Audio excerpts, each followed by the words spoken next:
Otomatikman balık kendi kendine su üstüne çıkacak. Yani kendini dengeleyemiyor balık bir an. Tam tersine derine doğru kaçmak isteyecektir. Hatta çupranınki biraz daha gelişmiştir yani. Peki balıklar bunu nasıl hisseder arkadaşlar? Şimdi balığın içinde arkadaşlar kullanır demiştik. Peki basınç düştüğünde ne olur? Bu sefer de havanın baskısı av için büyük fırsatlar verir. Yani bunları bilmeniz önemli. İzmir Surfcasting Akademi'den hepinize merhaba değerli dostlar. Bugün biraz basınç konularından bahsedeceğim. Gelgitlerden bahsedeceğim. Balık kesesiyle ilgili biraz konuşacağız. Aklıma gelenleri gene anlatmaya çalışacağım sizlere. Öncelikle videoya başlamadan arkadaşlar yorum ve beğenileri eksik etmeyelim. Hem bu daha fazla kişiye ulaşması adına da iyi olacaktır. Şimdi videoya geçelim arkadaşlar. Öncelikle hepimizin de okulda falan öğrendiğimiz gibi biliyorsunuz zaten. Eminim bu dersleri hepiniz çalışmışsınızdır. Yüksek basınç, yüksek basınç, alçak basınç. Şimdi ortalama atmosferik basınç nedir arkadaşlar? 1013 HPA, yani küsuratı da var. Ortalama yaklaşık olarak 1 bara denk geliyor arkadaşlar. Atmosferik basınç. 1013 HPA basınç. Arkadaşlar şimdi basınç güneşli hava diyelim. Hava çok sıcak, yanıyor. Hiçbir esinti yok, bir şey yok. Bu yüksek basınç arkadaşlar. Yüksek basınç aşağıya doğru sıcaklığı basmaya başlar. Yüksek basınç aşağı doğru basmaya başlar arkadaşlar. Bu basınç deniz seviyesine gelir. Denizi de bastırmaya başlar arkadaşlar. Yani aslında hepimizin üstünde böyle dev gibi bir hava tabakası var ama biz fark etmiyoruz. Yani bu hava nasıl? Tıpkı su gibi arkadaşlar, bir ağırlığa, bir şeye sahip. İşte bu ağırlığın yaptığı baskıya atmosfer basıncı diyoruz arkadaşlar. Balıklar için önemli mi? Tabii ki önemli. Bunları o yüzden anlatıyorum, bilginiz olsun diye. Şimdi deniz seviyesinde ne demiştik? Ortalama basınç atmosferik basınç deniz seviyesinde işte ortalama 1013 HPA civarında değil mi?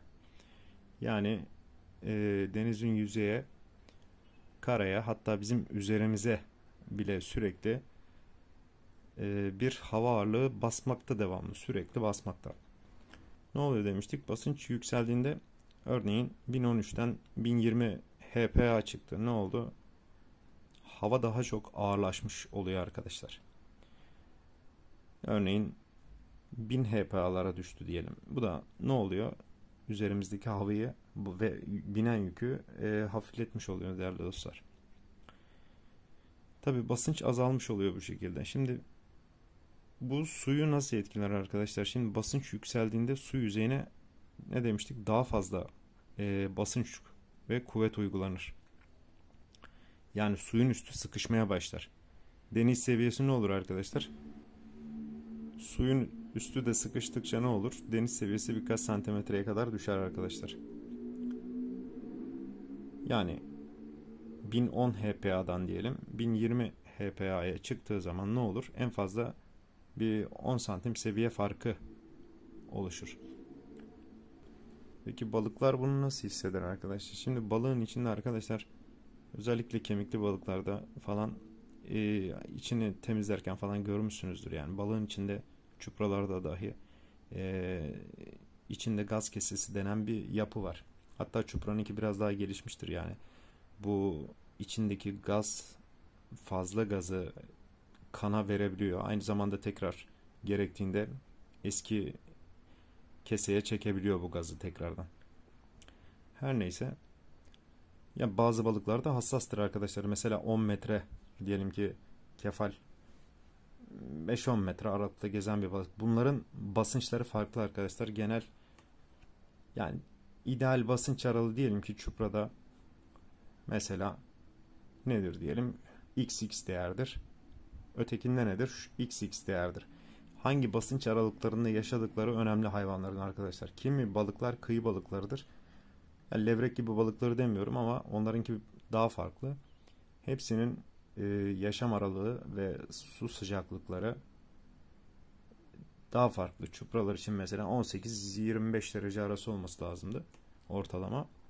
Bu sıcaklıklar ideal sıcaklıklar. Yani çok soğuk olduğu zaman hayvan hareketsiz kalıyor arkadaşlar. Hatta ve hatta yani yeme dahi tepki vermeyebilir. Daha da derine gidiyor. Deniz tabanı nedir arkadaşlar? Ne oluyor hava soğuyunca? Deniz tabanına doğru ilerleyen, daha sıcak olan derine doğru. O bölgeler daha sıcak arkadaşlar. Derinlere iniyor hayvan. Şimdi ne diyorduk arkadaşlar? Basınç yükseldiğinde suyun yüzeyine daha fazla kuvvet uygulanır demiştik. Peki basınç düştüğünde ne olur? Bu sefer de havanın baskısı azaldığı için su genleşmeye başlar. Yani genişler. Deniz seviyesi birkaç santim böyle tekrardan ne olur? Gözle görülmez ama yani birkaç santim daha yükselir. Bu gelgitler gibi değildir arkadaşlar. Böyle yarım metre, bir metre yükselen gelgitler gibi bir şey, gözle görülür bir şey hissettirmez ama balık bu farkı hisseder. Balık arkadaşlar, diyelim ki hava şu anda 1013 HPA diyelim. Şu anda mesela diyelim ki basınç 1010 HPA olsun arkadaşlar. 1010 HPA diyelim. Veya 1020 HPA diyelim şu an. 1020 HPA şuraya da atalım. Basınç 1020 HPA'dayken arkadaşlar, eğer birkaç saat içinde veya şeye düşecekse 1010 HPA'ya, bu balık için bir güzel bir av şansı verir arkadaşlar. Bu hızlı düşüş balığı ne yapacak arkadaşlar? Kese genleşeceği için içinde balık olduğu yerde duramayacak. Otomatikman yukarıya doğru kendiliğinden kalkacaktır. Yani genleşen kese yüzünden otomatikman balık kendi kendine su üstüne çıkacak. Yani kendini dengeleyemiyor balık bir anda. Ani değişiklikler balığı kendini dengelemesine pek zaman vermiyor arkadaşlar. Özellikle birkaç saat içinde böyle hızlı basınç değişiklikleri veya bir gün içindeki hızlı basınç değişiklikleri, bu kadar yüksek bir ani düşüşler av için büyük fırsatlar verir. Yani bunları bilmeniz önemli. Basınç 1010'a düştüğünde arkadaşlar, bu sadece bir örnektir ayrıca. Sadece bilginiz olsun diye anlatıyorum. Basınç bu aralıkta 1020'den 1010'a düştüğü anda arkadaşlar ne olur? Basınçtan dolayı hayvan içindeki keseden dolayı yukarı doğru çıkar demiştik. Yani bu kendi kendine yaptığı bir eylem değil aslında. Balık otomatikman su tarafından yukarı doğru, içinde bir balon kesesi varmış gibi ne oluyor? Yukarı doğru atılmaya başlıyor. Bu da büyük bir av şansı verir arkadaşlar. Bunu unutmayın. Bilginiz olsun. Ne demiştik arkadaşlar? Şimdi 1020'den 1010'a düştü. Güzel bir av şansı verdi. Balık derinden çıktı. Derinden çıkan balık ne oldu? Hani basıncı düşürmek için, rahatlamak için de biraz da otomatik attığı için onu suyun yukarı. Çünkü çok hızlı bir basınç değişti. Eğer bu basınç yavaş ve günler içinde değişseydi, 1019, 1018, 1017, 1016 diye 4-5 gün, 6 günü bulsaydı, balık için bir problem yoktu. İlgili derinliğini istediği gibi ne yapardı arkadaşlar? Korurdu. İlgili derinliği koruduğu için de siz kıyıdan arkadaşlar atış yapsanız da bir şey elde edemezsiniz. Ama dediğim gibi arkadaşlar, hızlı basınç değişiklikleri güzel av şansı verir. Aynı şekilde 1010'da olduğunu düşün havanın bu sefer. 1010'dan hava bir anda 1020 HPA'ya çıktı, değil mi? 1010'dan 1020 HPA'ya çıkan balık bu sefer de ne yapacaktır arkadaşlar? Kendini rahatsız hissedeceği için, yani içindeki kese sıkışmaya başlayacak arkadaşlar. Balık bu sefer de tam tersine derine doğru kaçmak isteyecektir. Kıyıda pek durmak istemeyecek. Derine doğru gidecek. İlgili basınca, kendini rahat hissettiği basınca ulaşacak. Yani balığın içindeki şey zamanla onu dengeleyecektir. İlgili basınca ulaşacak. Balık kendini rahat hissedecektir bu basınçta. Basınç konusu böyle arkadaşlar. Basınç arttığında, yani hava ağırlaştığında veya balık derine indiğinde dışarıdan gelen su basıncı artıyor ve bu kese sıkışıyor arkadaşlar. Kese küçülünce balığın kaldırma kuvveti azalır. Balık biraz daha aşağı çöker yani. Genelde alçak basınçta arkadaşlar hava kapalıdır. Yağmur ihtimali yüksektir. Ne demiştik? Güneşli havalarda işte yüksek basınç var ise deniz seviyesi ne olurdu arkadaşlar? Yüksek basınçtan dolayı deniz seviyesi düşerdi. Örneğin 1013 ise 1020 1023 HPA'ya çıkınca ne olur? 10 santim deniz seviyesi iner. Düşer yani arkadaşlar. Peki alçak basınçta ne olur arkadaşlar? Onda da tam tersine 10 santim, yine aynı bar aralıklarını düşünürsek yine 10 santim tam tersine yükselmiş olur. Bu da alçak basınçtan dolayı arkadaşlar. Alçak basınç nasıl oluyor? Yani bu alçak basınç olayı aslında rüzgarları oluşturuyor arkadaşlar. Evet arkadaşlar, atmosfer basıncı düştüğünde ne demiştik? Balığın içindeki gaz balonu şişiyor. Sanki balığın içinde böyle ufak bir balon var ve şiştikçe ne oluyordu? Onu yukarı itiyordu. O yüzden ani basınç değişikliklerinde, düşüşlerinde balık kıyıya doğru gelir. Çünkü derinde durmak zorlaşmıştır. Ayın yükseliş evresi arkadaşlar. 6 saatte şişkinliğe ulaşıyor. Yani suyu çekmeye başlıyor arkadaşlar, denizin suyunu. Şu anda su seviyesi en düşük durumda. Ay gökyüzüne yükselişe geçtiği zaman artık ne oluyor? Çekim gücü artmaya başlıyor ve denizdeki su aya doğru yükselmeye başlıyor değerli dostlar. Yani çekim etkisine giriyor. Her neyse. Toplamda arkadaşlar şimdi ne demiştik? 6 saatte yükselişe geçiyor. İlk önce böyle görünmüyor. Sonra yavaş yavaş böyle tepeye doğru çıkıyor. Ay artık tam üstte oluyor. Bu sırada dolunay olmuyor arkadaşlar. Böyle ay hilalden başlayıp dolunaya dönmez yani, öyle değil. Onun da bir periyodu var yani.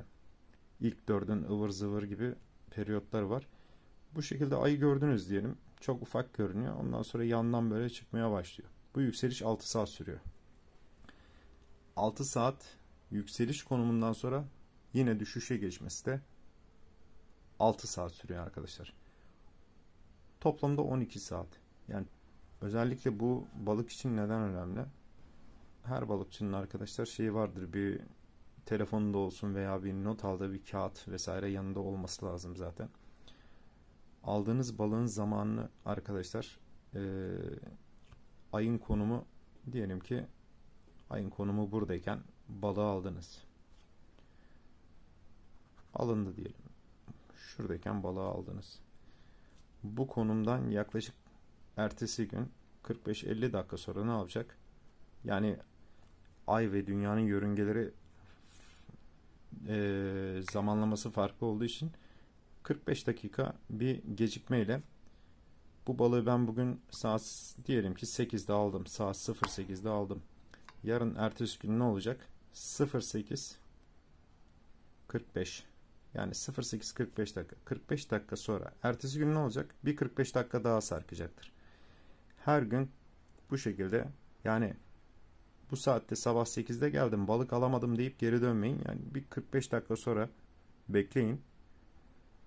45 dakika sonra o balığı almaya çalışın. Yani ayın çekim zamanlaması farklı. Kofana gibi balıklar, lüfer gibi balıklar, avcı balıklar genelde her yere göre de farklı olabilir arkadaşlar. Yani illa bir şey değil bu. Kıyı şeridi için bu saatlerde veya şu saatlerde alınabiliyor diyelim. Her yerin meraya göre de değişebiliyor. Şu saatte aldım, 8'de aldım, 8:45'te ertesi gün, o zamana göre program yapın arkadaşlar. Önünüzdeki diyelim ki gelecek tarihleri de buna göre programlayın. Ben şu zaman saat 8'de ayın şu evresinde şu basınç aralığında da şurada şunu almıştım diye bir not almanız gerekiyor arkadaşlar. Yoksa balığa gidersiniz, boş dönersiniz. Balığa gidersiniz, balık yok dersiniz. Arkadaş der ki ya hava çok güzel, patlak balık yapar der. Öyle bir şey yok. Ay ve basınç durumu gibi etkenleri katmadığınız için pek bir şey fark etmez. Şimdi ayın da basınç olayı da var. Ama çok bir fark etmiyor arkadaşlar. Yani basınç yükseldikçe deniz seviyesi her 0,001 milibar gibi. Yani ayın etkisi metrelerce de yükselse şey olmuyor. Bu kadar suya atmosferik basınç gibi etki etmiyor. Bu farklı bir şey yani. Diyelim ki bu suda bunu aldınız. Atıyorum ayın biraz daha şişmiş halinde ise tam şurada diyelim ki çupra aldınız. Atıyorum. Çuprayı yarın ne yapacaksınız? 8'de aldınız bugün. Çuprayı 8'de aldınız. 8.45'te ertesi gün tekrar oraya gidip balık avı yapmayı planlayabilirsin. Arkadaşlar bu ayın içine şu an ben pek atmosferik basınçları falan da katmıyorum. Ayrıca bunun rüzgar hesaplamaları var. Bunlar da ayrı bir konu. Biz balığa genelde yani balık için değil hava almak için gidiyoruz aslında. Yani amacımız balık değil bizim aslında ama geliyor Allah'a şükür hani kısmetimize geliyor.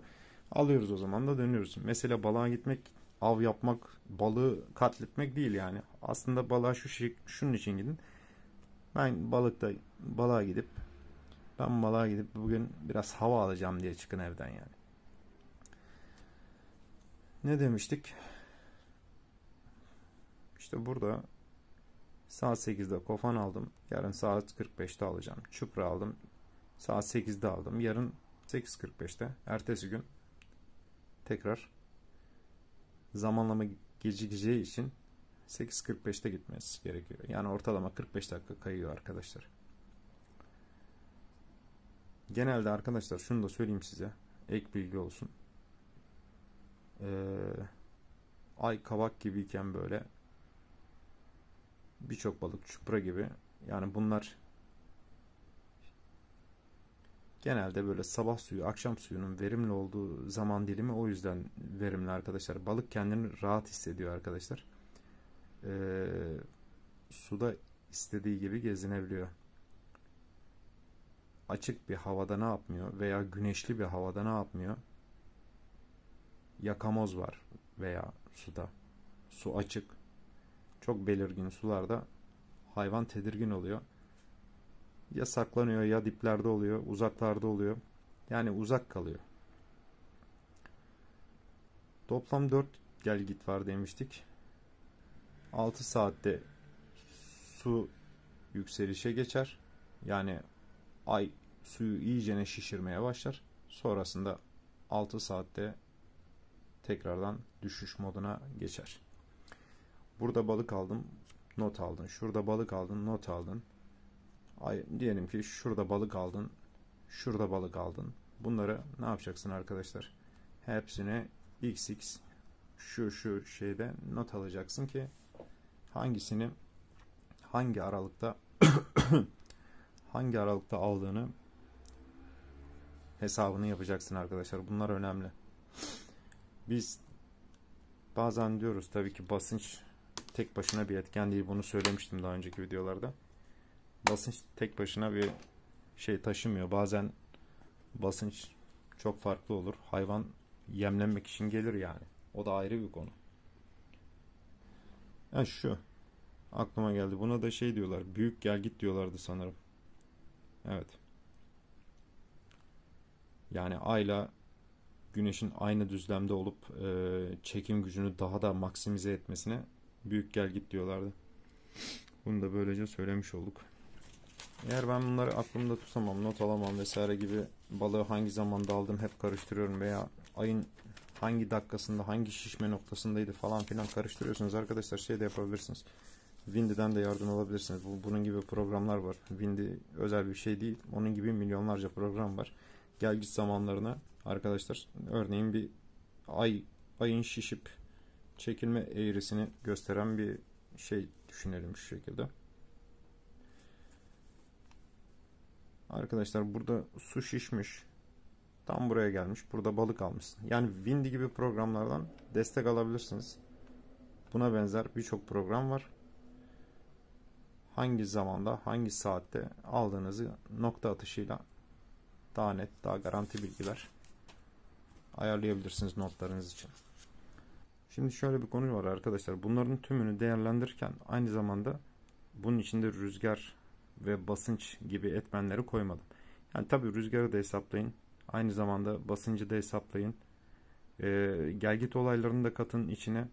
Örneğin gün doğusu diyelim ki Ege'de yapmıyorsa balık arkadaşlar. Her şeyin farklıdır. Gün doğusu Ege'de yapmıyor diyelim balık. Örneğin diyelim ki şeyden alıyor diyelim. Buradan rüzgar alıyor veya şuradan alıyor diyelim. Genelde şuralardan kuzey yönlerinden aldığı rüzgarlar veya diyelim ki lodos yapıyor diyelim arkadaşlar.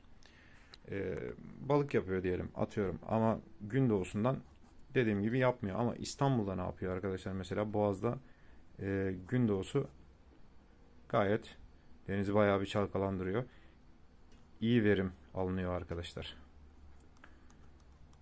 Bu da tecrübelerle sabit, bilginiz olsun. Bu konu da böyle bir konuydu. Rüzgar yönü bulunduğunuz şeye göre yine değişir. Bunu da bilginiz olsun diye söylemek istedim. Yani adam sana derse gün doğusu yapmaz balık. Neresi için konuşuyorsun? Yani dediğim gibi her bölgenin şeyi farklıdır. Boğaz'da diyelim ki 10 metre üstten su akar.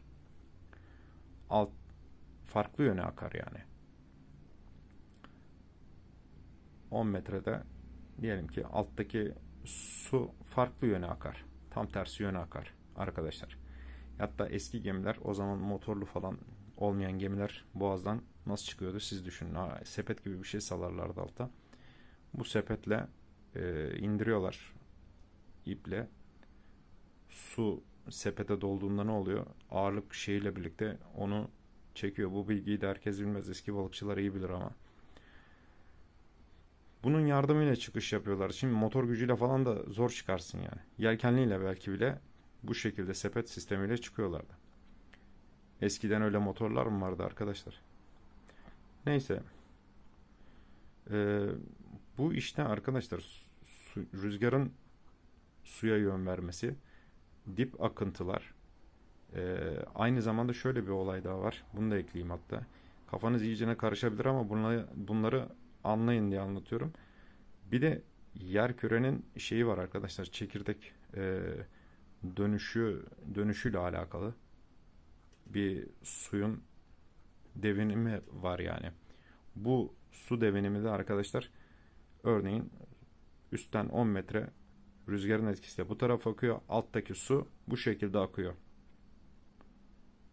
Ama daha altta kürenin etkisiyle birlikte bu sefer de suyun yönü çok farklı. Hafif çapraza doğru kaymaya başlıyor. Daha da derine inildikçe su dik akıyor belki de.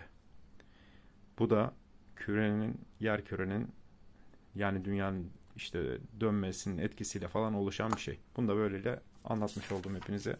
İyi günler diliyorum arkadaşlar. Yorum yapmayı unutmayın.